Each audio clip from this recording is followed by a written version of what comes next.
welcome to a brand new eGroup series called Run Towards It. I got it right, Jordan. You did.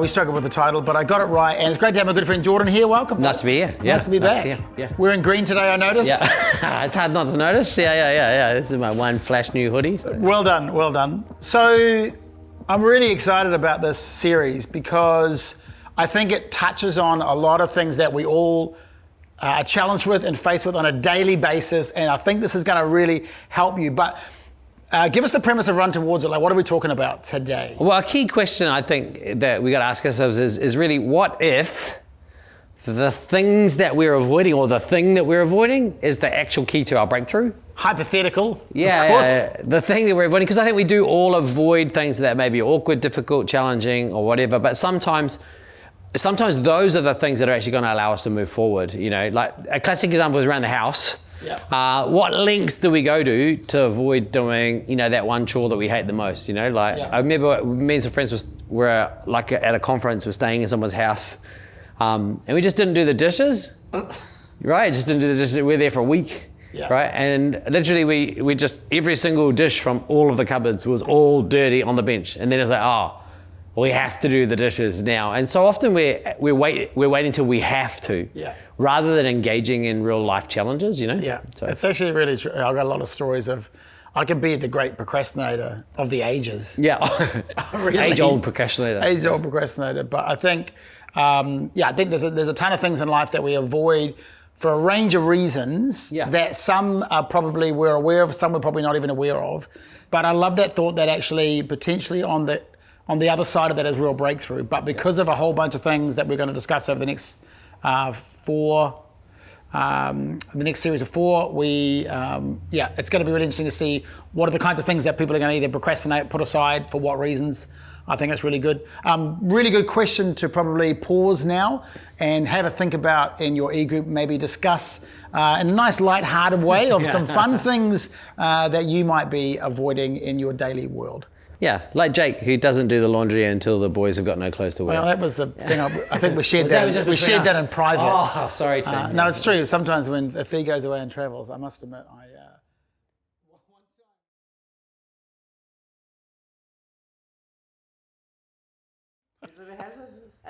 unless I've got to fill out a Rams form for it, it's not an issue. So tell us what. So this week we want to talk about this fear of failure. Yeah, open that up a little bit. It's possibly, fear of failure is a pretty big idea, because it's sort of, it's an emotional thing. But it's possibly the number one reason people give up in a challenge or a process or whatever. And it's a really subtle thing how it works out. But some research points to the fact that about 50% of change processes, and that's sometimes some of those are business type change processes. So there's money involved, there's a lot of risk. A lot of those fail, 50% of those fail. And the driving force of the failure is that there's actually a fear of failure. Okay. So it's a really tricky one, right? So they fail because of a fear of failure. Right. So it's a classic one would be, when you're at school or you're doing something where, you're going to be assessed. So you don't even try. Yeah. So because I'm scared I'm going to fail, so I'm not going to try. So everyone knows, he wasn't even trying, right? So you still fail, but you don't even engage in the potential of success. Yeah. And so a classic story we think about this series is the story of David and Goliath. And it's definitely worth a read. Such an ancient story, but it's still your favorite story. It's almost the story. Do you know what I mean? Of human life. Of moving forward. And it has to be read in the context of David's whole life. It's one episode, but it captures something so important that literally in that space, David was captivated by something that was bigger than his own little ego space of, what will I look like if I fail? His view was much bigger than that of, hey, what's God doing? What's good for my people, my family, the people around me? And his focus wasn't, I guess, maybe on himself or his own feelings or protecting his own view of himself. He was prepared to look foolish in front of others. People were mocking him. He was prepared to not just approach the giant, but sort of up the stakes. Do you know what I mean? And when it came to it, the giant's shouting at him curses, and then David, it says he runs down the hill at the giant, right? And I think there's something in that that's really, I think, really valuable for us to think, well, what's that thing in us? Have we got that thing in us that's going to allow us to run towards a challenge, or are we preserving our own view of ourselves, our own sort of sense of self? Going back to a previous comment in the huge monologue you've just given me, which is fascinating.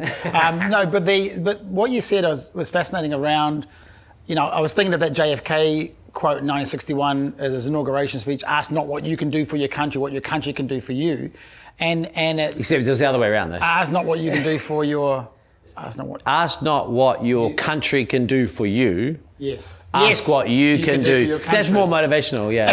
Thank you. Yeah, we got there. Yeah. But this was off the back of David actually, having a bigger vision for his community. Than he did for his own safety and welfare, which is a giant thought, because he's not just thinking of his own welfare. And so often we can think about our individualistic. We've been trained that way in society, to think about, you can do it, you're great. But actually sometimes the fear of failure is like, but how am I going to look and how am I going to be perceived by others is often the biggest thing that's robbing us. And that fear is not even often real, is it? No, well, the fear's real. The fear's real. But it's really based on something that's just inside us. I think if you zoom out as well, one of the things that we need to recognize all the time when it comes to something like the fear of failure is to recognize that we are failures. Right. we try stuff all the time. We don't quite get it right, and in fact, I think sometimes that fear of failure is based on like a phony idea of 100%.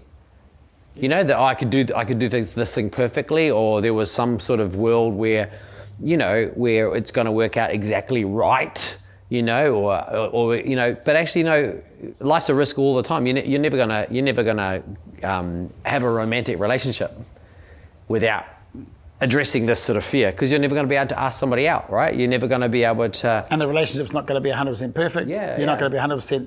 Yeah, you'll never be a good parent if you're trying to be a perfect parent. You mean? Because you'll keep second guessing. You'll never, and I think it's a real big challenge.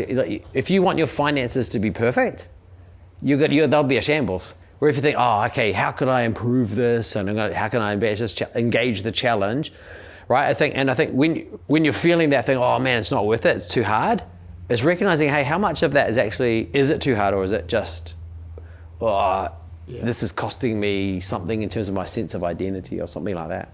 Yeah, they're pretty big, deep internal issues that we face, and that maybe we don't share that wider.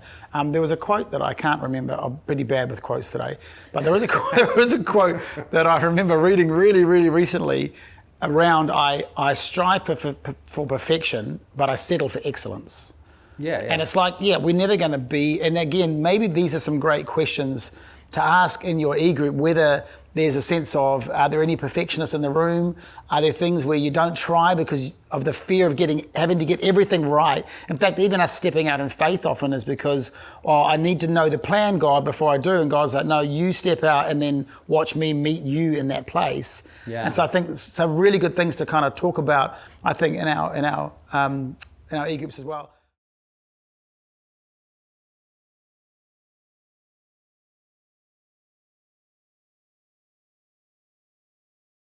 But the Bible says that, I've not given you a spirit of fear, but of power, love, and a sound mind, right? So God's not given us that spirit of fear. No.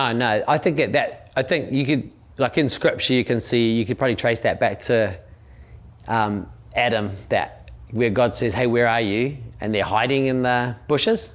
He's like, I'm over there, but he's really over there. So I think sometimes that spirit of fear is actually connected to the idea of sin or separation from God.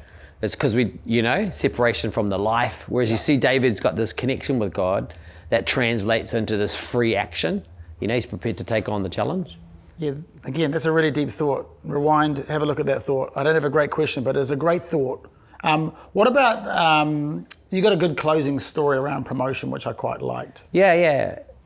I think one of the things I found really interesting working like in organizations with change, like they're going through a restructure, they get someone like me in to talk about some frameworks for change, give people some things to think about, also help managers manage the emotional component of dealing with staff where their roles are changing and things like that. But what I've really been amazed by is that sometimes the change isn't materially, so financially, it's not really affecting anyone. Like it's changing roles and things like that, so everyone's jobs change a bit, but sometimes out of 45 people, 2 people are going to be made redundant, so that's real tough, no doubt about it.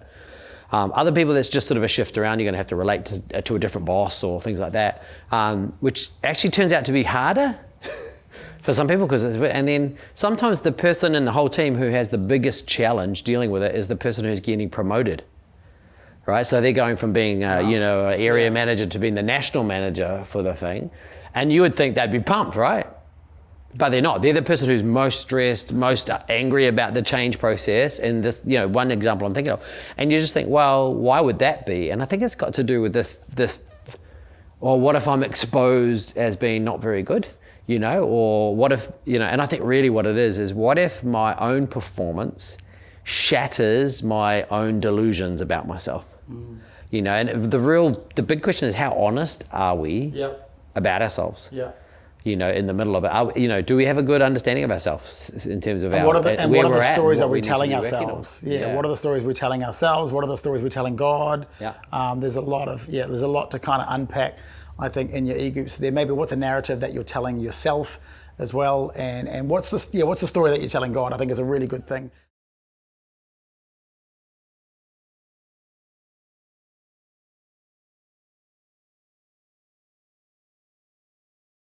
In your eGroup. Hey, that was a great first week. Thank you for that. Yeah, no worries. It'd be good to do something as well, like during the week.